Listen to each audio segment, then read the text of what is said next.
नमस्कार। शायद किसी को यह अंदाजा नहीं होगा कि जैन जी के आंदोलन का लिटमस टेस्ट इतनी जल्दी आ जाएगा। किसी को अंदाज नहीं होगा, सोचा भी नहीं होगा। जंतर मंतर वाला आंदोलन अपने उसका पहला चरण अभी समाप्त हुआ है, लेकिन अभी राजनीतिक रूप से उसकी गर्मी शेष है, उसकी तपिश महसूस की जा रही है। देश भर में उस पर चर्चा हो रही है। संसद भी उसी की चर्चा से भरी हुई है, पटी हुई है। और ऐसे में देश के 3 अलग-अलग राज्यों में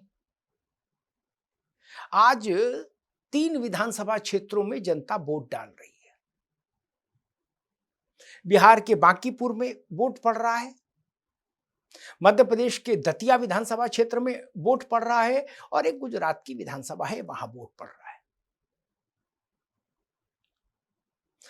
जब जैन जी का आंदोलन चरम पर था, उस वक्त इन तीनों विधानसभा क्षेत्रों में होने वाले उपचुनाव का प्रचार भी चल रहा था। और जैन जी तो सब जगह है।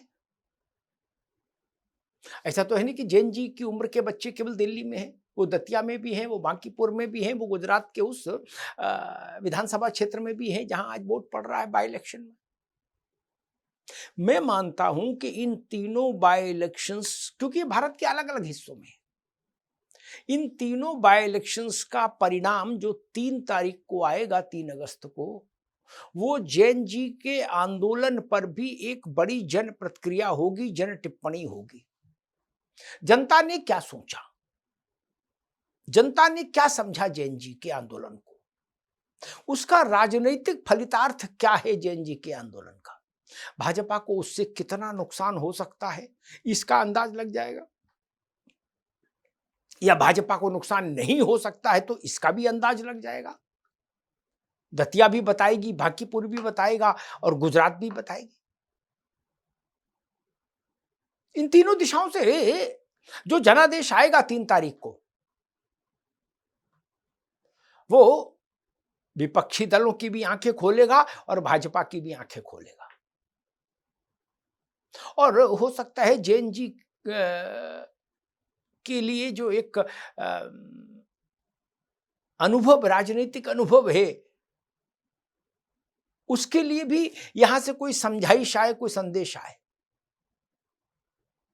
जान लीजिए, कॉकरोच जनता पार्टी के लीडर्स के लिए भी इन 3 विधानसभा क्षेत्रों से कुछ संदेश आएगा जरूर। जनता बताएगी कि वो कॉकरोच जनता पार्टी के लोगों के आंदोलन से सहमत है, असहमत है, प्रसन्न है उनके आंदोलन से, या रुष्ट है उनके आंदोलन से। इसीलिए मैं कह रहा हूं ये लिटमस टेस्ट है।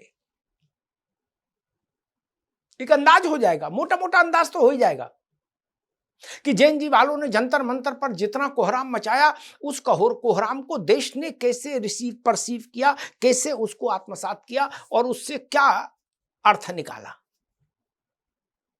मेरे ख्याल से इस दृष्टिकोण से भारतीय जनता पार्टी को भी बड़ी प्रतीक्षा होगी 3 तारीख को इन तीनों विधानसभा क्षेत्रों से आने वाले जनादेश की, कि आखिर परिणाम क्या आता है।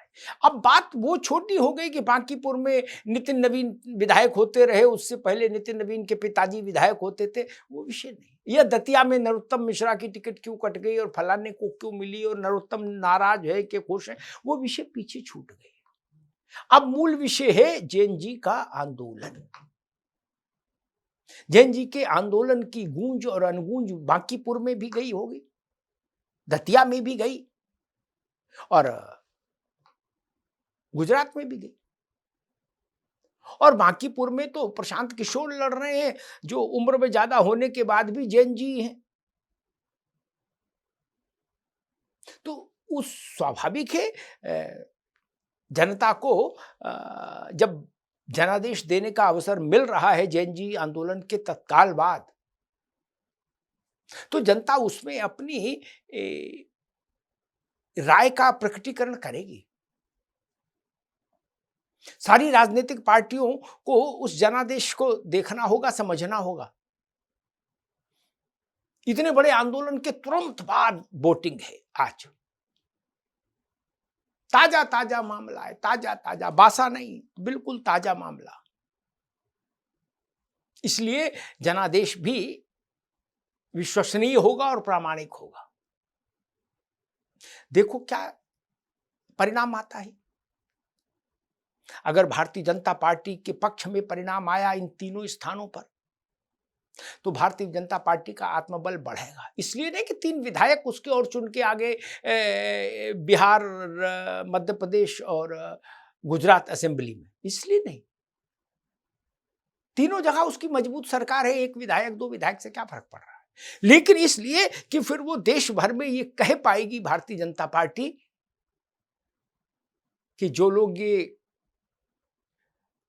कामना कर रहे थे कि जैन जी के आंदोलन के बाद भारतीय जनता पार्टी कमजोर हो जाए, भारतीय जनता पार्टी नुकसान उठा जाए, उन लोगों की इच्छाएं ध्वस्त हो गई।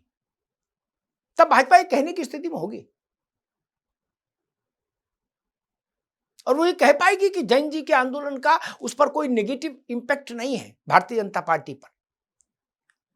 लेकिन ये भी सच है कि अगर इन तीनों स्थानों पर परिणाम भारतीय जनता पार्टी के लिए ठीक नहीं रहा, उसके पक्ष का नहीं रहा, उसके उम्मीदवारों को विजयश्री हासिल नहीं हुई, तो ये भी तय जानिए विपक्ष इस नैरेटिव को लेके पूरे देश भर में जाएगा कि जैन जी का गुस्सा भाजपा को भारी पड़ा। जैन जी आंदोलन के बाद जनता का आक्रोश भाजपा को ले डूबा। ये जान लीजिए, यही नैरेटिव सेट होगा। दोनों स्थितियों में भाजपा जीते तो भी और भाजपा ना जीते तो भी इन तीनों विधानसभा उपचुनावों के परिणाम और उनकी समीक्षा जैन जी आंदोलन को सामने रखकर ही होगी। ये जान लीजिए, ये मान लीजिए। इसलिए चुनौती जैन जी आंदोलन के कर्ता धर्ताओं के लिए भी बड़ी है। उनको भी जमीन पर परिणाम देना होगा कि उनके आंदोलन का जमीन पर क्या असर है, जनता उससे प्रभावित है कि नहीं प्रभावित है, और प्रभावित है तो कितना प्रभावित है, और किसके पक्ष में प्रभावित है और किसके विरोध में खड़ी है जनता। ये सारे सवाल अपना उत्तर पा जाएंगे 3 अगस्त को, जब परिणाम आएगा इन तीनों विधानसभा क्षेत्रों का। इसलिए इनको सिर्फ 3 बाई इलेक्शंस के रूप में कतई मत देखिए, इनको बड़े इंडिकेटर के रूप में देखिए, एक बड़े संकेतक के रूप में देखिए, जहां से देश को ये पता लगेगा कि देश के भीतर जैन जी के इस छात्र आंदोलन का बुखार कितना चढ़ा है कि नहीं चढ़ा है, और चढ़ा है तो कितना चढ़ा है। इसलिए 3 तारीख पर निगाह बना के रखिए। धन्यवाद।